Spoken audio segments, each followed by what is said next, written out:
Hello, and welcome to another episode of Focus on Outcomes, where we talk with organizational leaders and discuss how what they do impacts the communities that we live and work.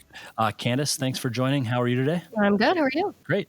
Excited to have Matthew Pletzer, founder and CEO of Lift Consulting, based here in Madison, Wisconsin. Matthew, thank you for joining us. Thank you for having me. Maybe you could start by telling us a little bit about you and your organization and a little bit of your background. So Lift Consulting, we've been in business now, we're in our 11th year. We started out as a boutique, basically a sales consulting firm. But we have 3 tiers to our business. Training and development is a big part of our business. So that's from customer service training, to leadership training, management training, sales training. We have a strategic planning arm of our business, so we conduct a lot of strategic planning for our clients. And then we have peer groups, facilitated peer groups that we have as well for our clients that we provide. Great. So as you said, you've been in business for over 10 years. What inspired you to start Lift Consulting, and has your vision evolved since that inception over the last 11 years? Yeah, I think so. Well, I was in corporate America. I was always in sales in the medical space, so medical device space, and kind of grew the corporate ranks. In my last stint, I was in a marketing leadership role. Being in sales, you're always out and about, right, talking to people. And I found myself in this new role, sitting in my office at home. And then when I wasn't in my office, I was traveling back and forth to San Antonio, Texas all the time. So I had twin daughters, saw my kids via FaceTime, not face-to-face all that much, and decided I wanted to do something different. I had the benefit, though, in that role of managing a group of consultants that we hired through McKinsey and Bain and Alvarez and Marcel. And so I got to really realize how they were helping our business and review how having an outside perspective can help you see things a little bit clearer, because sometimes you're just a little bit too close to the business challenges that you're trying to address. And I decided, hey, I think I can do that at a local level because I'm not seeing it being offered here in Madison as much. So I called my boss, told him I'm resigning, and started cold turkey. Wow. Just jumped into the water cold. Yeah. So what are the ranges of sizes of organizations that you work with? It's a good question. It's evolving like every business. But I would say on the low end, probably if we're talking about headcount, 50 people in an organization. And then, we have some clients up to 7,000 employees now. Oh, wow. So, yeah, I mean, it varies quite a bit. What we provide for those organizations, differs. On the lower end, if we have, 50 employees, we're providing a whole suite of services.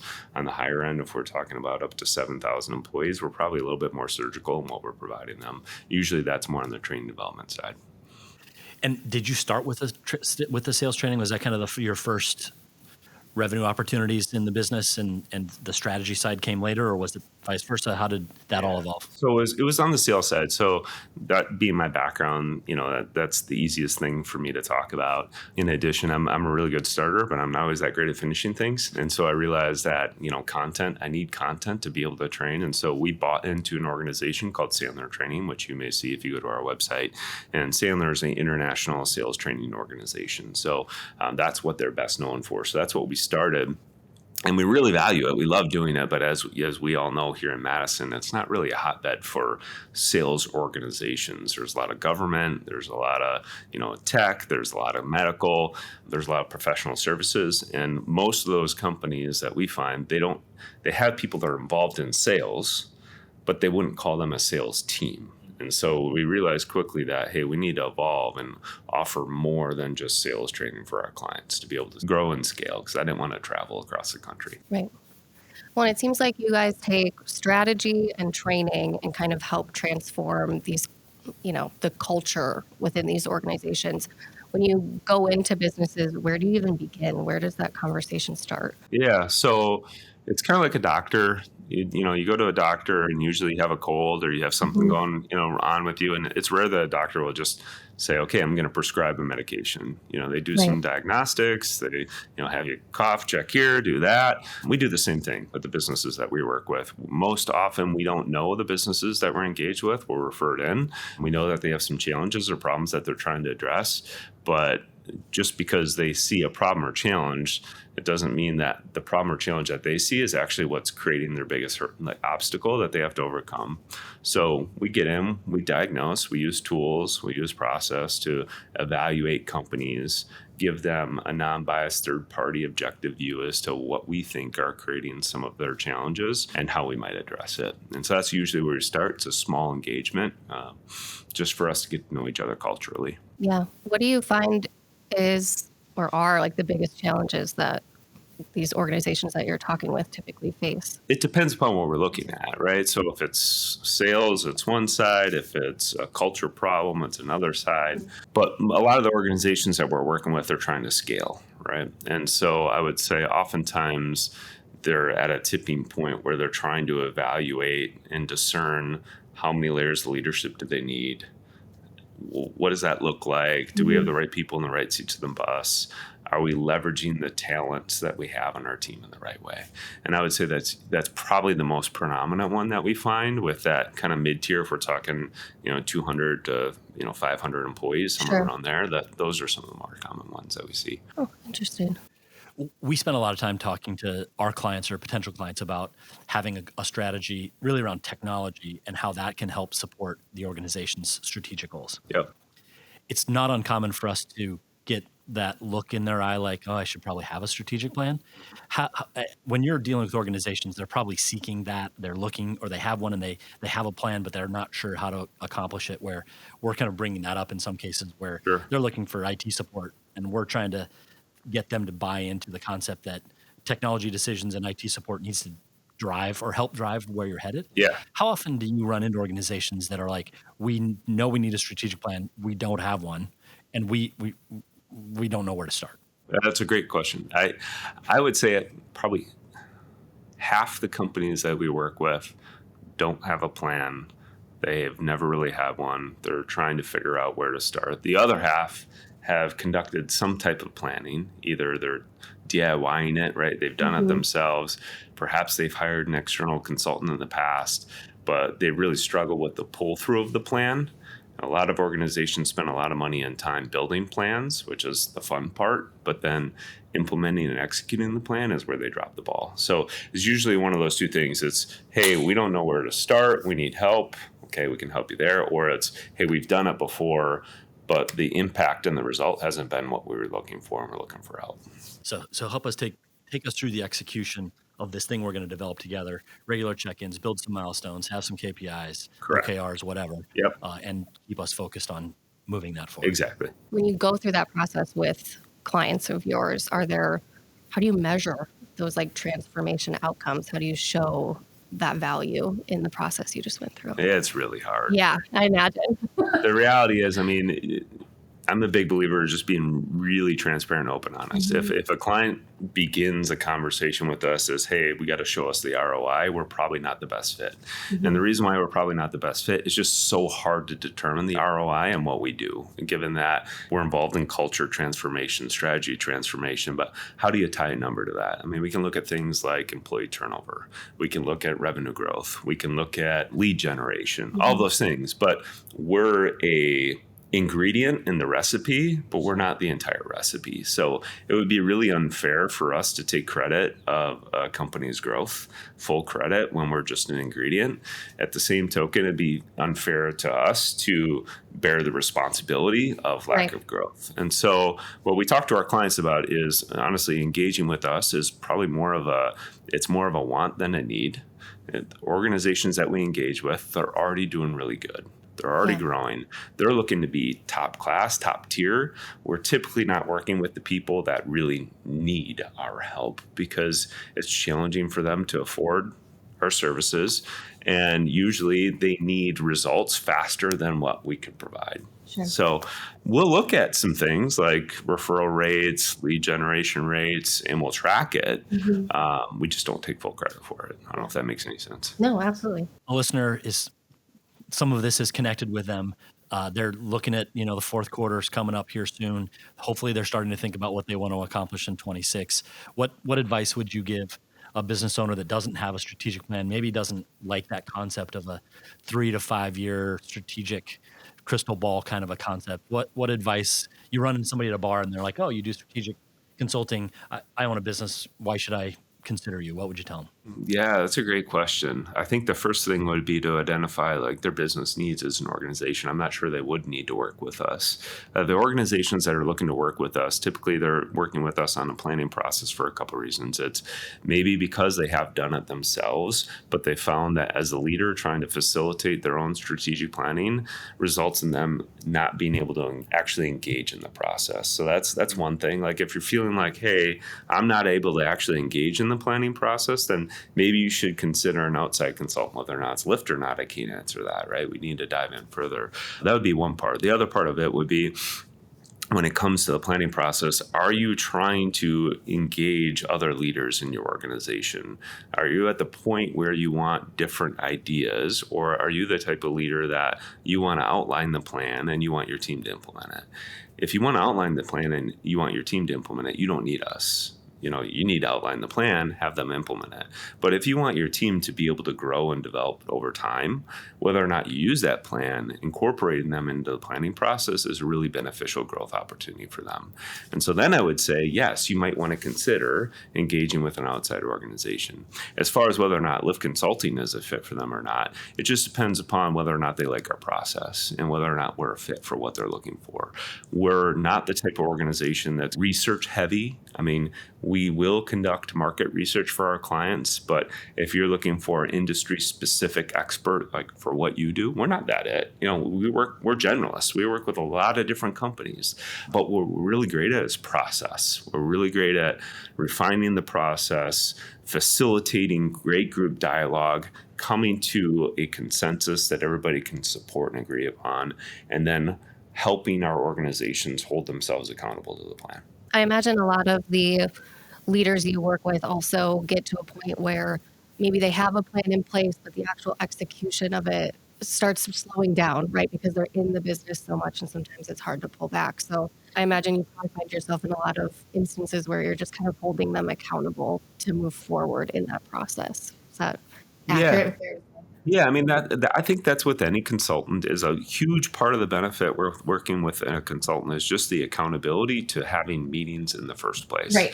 And we hear it a bunch, which is like, oh, there's just so much benefit to bringing the team together to discuss this. Well, that has nothing to do with us it's the fact that there's a meeting on the calendar, on the books to just talk about planning or culture development or team or training, whatever it may be. So that's a huge benefit just in itself. So for our listeners, is there maybe like a success story that you'd want to share with us? The thing I would say that we're very fortunate about is that we're in a small community.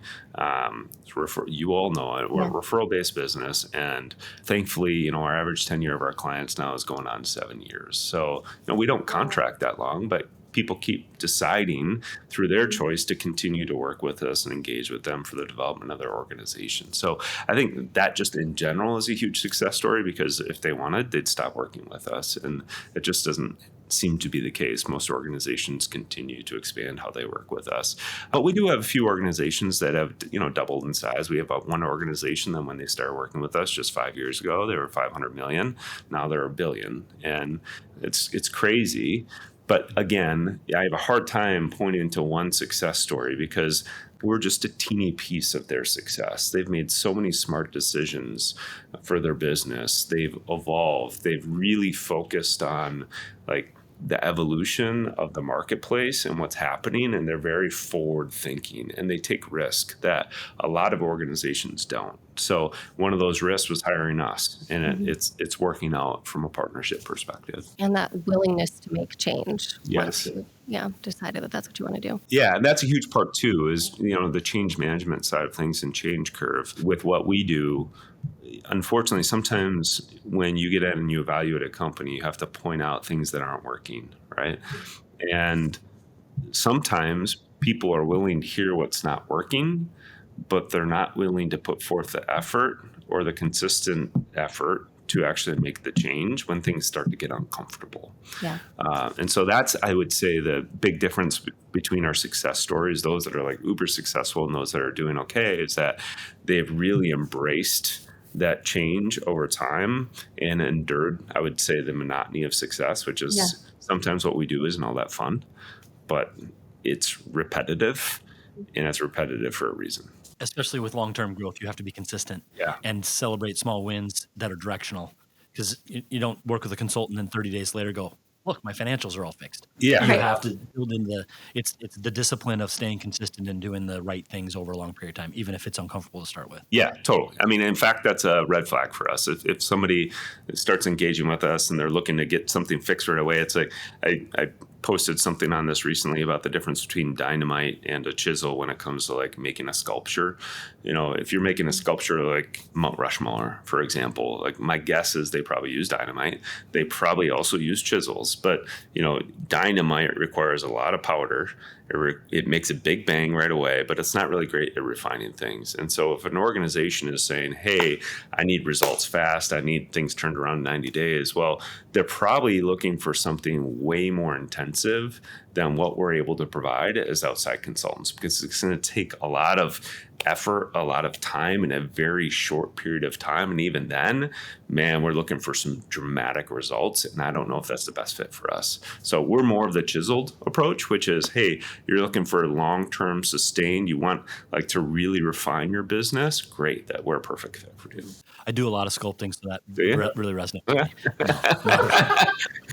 But it does make sense. Well, I think that's a good transition for us to move to our rapid fire questions. This is the unfocused portion of the podcast. We're still looking for a sponsor for this. But I'm going to ask you some questions. First thing that comes to mind, we'll have some fun with it. So, so to kick off your day, coffee or tea? Coffee. Black, iced, what's the order? I am very inconsistent. I would say black, but then a protein shake added to it. Added to your coffee. Mm-hmm. All right. So what's your go-to comfort food? The one that's hitting me right now would be goulash. It's what my mom made when I was a kid all the time. I don't have it all that often, but if I was like, it's super goulash, like those sound really good to me. Something my mom would make. I haven't had in a while. All right. You might need to have some. What would be one word that best describes your company's culture? Unified. Everybody's rowing in the same direction. They know what the goals are. Yeah. I mean, we have a small team, and our projects are usually pretty large in nature, where it requires a multidisciplined approach. So we have to be unified, because it's not just one person. We don't have lone wolves. Lone wolves don't work in our business. Mm-hmm. So, favorite business book you'd recommend to clients? There's a bunch of them. One that I read recently that I really like is Insight by Tasha Eurich. It's all about self-awareness. And I think that's one of the things that leaders lack the most of is self-awareness. I think that it's hard to get honest feedback when you're at the top. And so I think it's probably one of the best books that a leader can read. What's one thing you hope listeners take away from this episode?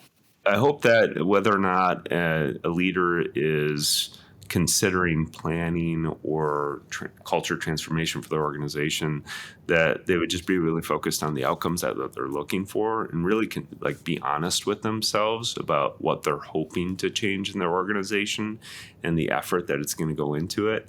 I think that a lot of times what we do sounds cool. Organizations want it for the cool effect that it might have on their employees. Hey, we're really investing in you, but they don't think deep enough about what they really want to accomplish and how much work it's going to take.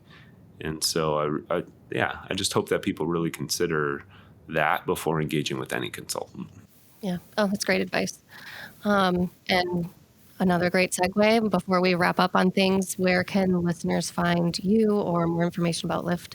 I mean, we're available on all channels. LinkedIn's the big one's probably the easiest one for what we do. Online, we have actually 2 different websites, but Lyft@Sandler.com is our main website. So, yeah. Well, thank you very much for joining us. Great conversation. For those listening, if you are looking for strategic planning and or sales consulting, obviously Lyft Consulting would be a great option to consider. And if you want to figure out how technology can help drive your achievement of those goals, is definitely, especially in today's world, Levity would love to be able to help with that as well. So thanks again for joining us. Great meeting you, and we'll talk to you all again. Yeah, nice having you. Appreciate it.